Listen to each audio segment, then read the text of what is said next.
میں نے پرنٹ سے آغاز کیا تھا، الیکٹرانک کی طرف آیا، ڈیجیٹل بھی کر رہا ہوں، وائرل کی طرف جانے کا جو یہ رجحان ہے نا، اسی نے ہمیں پہ پابندیاں لگوائی ہیں۔ آپ کی گرفت بھی اسی سے ہے، آزادی بھی اسی سے، سب کچھ اس موبائل کے اندر ہے۔ آپ کو پکڑواتا بھی یہی ہے، آپ کو آزادی بھی یہی دیتا ہے۔ آپ جو دل میں آتا ہے فوراً لکھتے ہیں، ٹویٹ کر دیتے ہیں، جو دل میں آتا ہے آپ واٹس ایپ پہ میسج بھیج دیتے ہیں، فیس بک پہ آ جاتے ہیں، تو یہ ایک آزادی ہے۔ اور میں بالکل ڈیجیٹل میڈیا کے خلاف نہیں ہوں، بہت اچھی بات ہے، کیونکہ میں بھی ایک سفر کرتے کرتے پرنٹ سے الیکٹرانک سے ڈیجیٹل کی طرف آیا ہوں، اور تمام مراحل سے گزرا ہوں، مشکلات سے بھی گزرا ہوں۔ وہ میرے خیال میں پچھلے ایک پروگرام میں ہم نے ذکر بھی کیا تھا ان چیزوں کا۔ تو بہرحال ہمیں اپنی حدود کا تعین کرنا ہوگا، اور اگر وہ حدود کا تعین نہیں کیا تو آنے والے دنوں میں اس سے زیادہ مشکلات ہو سکتی ہیں۔ لیکن ایسا نہیں ہے کہ یہ سلسلہ رک جائے گا، جتنی آپ پابندیاں لگائیں گے اتنی ہی لوگ جو ہیں وہ چیزیں لکھیں گے بھی، بولیں گے بھی، کوئی چیز چھپ نہیں سکتی۔ اب جیسا کہ انہوں نے احسن اقبال صاحب کا ایک ذکر آیا، تو اب دیکھیں نا کتنی جلدی لوگوں کو پتہ چل گیا۔ لیکن یہ ایک اچھی بات ہے کہ انہوں نے فوراً اس کی وضاحت کی کہ انہوں نے اس کو ایشو نہیں بنایا کہ ریٹنگ کے چکر میں یا وائرل ہونے کے چکر میں۔ وائرل کا ایک بڑا رواج آ گیا ہے۔ لیکن آپ نے کہا کہ وہ قانون سے، پیکا سے ڈر کر بھی انہوں نے ایشو نہیں بنایا۔ اب یہ دیکھیں ایک سیلف سینسر بھی ہوتا ہے، بہت ساری باتیں میں جانتا ہوں، لیکن میں نے اپنے آپ کو ایک سیلف سینسر کیا ہوا، اسی لیے مشکلات میں زیادہ نہیں پھنستا۔ بہت ساری باتیں میں نجی محفلوں میں بیٹھ کے بہت کھل کے کرتا ہوں، بہت ساری باتیں یہاں بیٹھ کے میں نہیں کروں گا، اور کیونکہ میں نے اپنی لمٹ، اپنی ریڈ لائن خود متعین کی ہوئی ہے، اسی لیے مشکلات سے دوچار نہیں ہوتا۔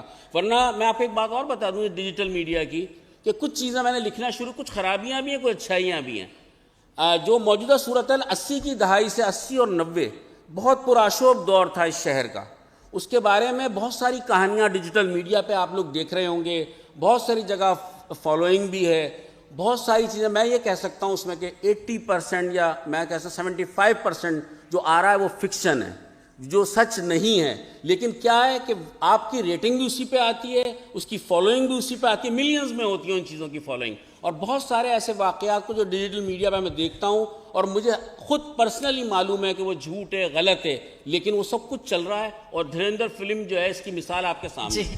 دوسری بات میں یہ کہوں گا کہ احساس ذمہ داری اگر پیدا نہیں ہوا تو میں نے آپ سے پہلے بھی کہا تھا پابندیاں لگیں گی۔ نیشنل سائبر کرائم ایجنسی بنی نئی FIA سے علیحدہ ہو کر، وہاں پر 90% کیسز جو ہیں جو آتے ہیں اس میں خواتین کے، لڑکیوں کے ہوتے ہیں۔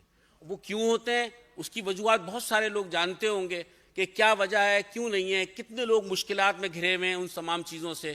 تو میرے خیال میں اگر یہ احساس ذمہ داری ہم تھوڑی سی اپنے اندر پیدا کر لیں، لکھتے وقت، کسی چیز کو اپلوڈ کرتے وقت، کسی کو لائک کرتے وقت، کسی کو ڈس لائک کرتے وقت، تو میرے خیال میں مشکلات نہیں ہوں گی۔ اور سب سے بنیادی چیز ہے کہ تربیت کی ضرورت ہے۔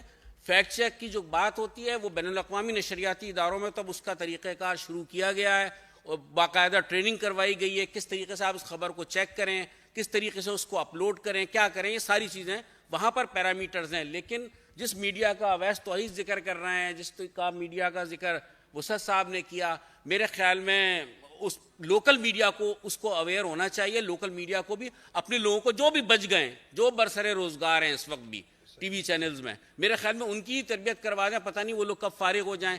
کیونکہ ڈیجیٹل میڈیا، اب یہ سر اویس نے کہا، اب وہ ڈیجیٹلائزیشن کی طرف جا رہے ہیں۔ تمام ٹی وی چینل نے اپنا پلیٹ فارم بنا رکھے ہیں، ویلاگ بھی ہوتے ہیں، اور ویلاگر سب سے پہلے شروع کرتا ہے کہ میں آپ کو بتاتا ہوں، وہ وہاں سے شروع کرتا ہے، وہ بتانے سے پہلے۔ اور ہم کا لفظ نہیں استعمال ہوتا، میں سے ہر بات شروع ہوتی ہے، کیونکہ یہاں تو ٹیم ورک ہوتا ہے۔ تو میرے خیال میں نے ہی سب کو جو ہے نا نقصان پہنچایا ہے، اور میں پھر کہتا ہوں کہ اگر نہیں سنبھلے تو آگے بے پناہ مشکلات ہیں۔ بہت سارے کیسز میں نے اپنی آنکھوں سے دیکھے ہیں، بہت سارے معاملات کو میں نے بہت قریب سے دیکھا ہے، بہت مشکلات آنے والی ہیں۔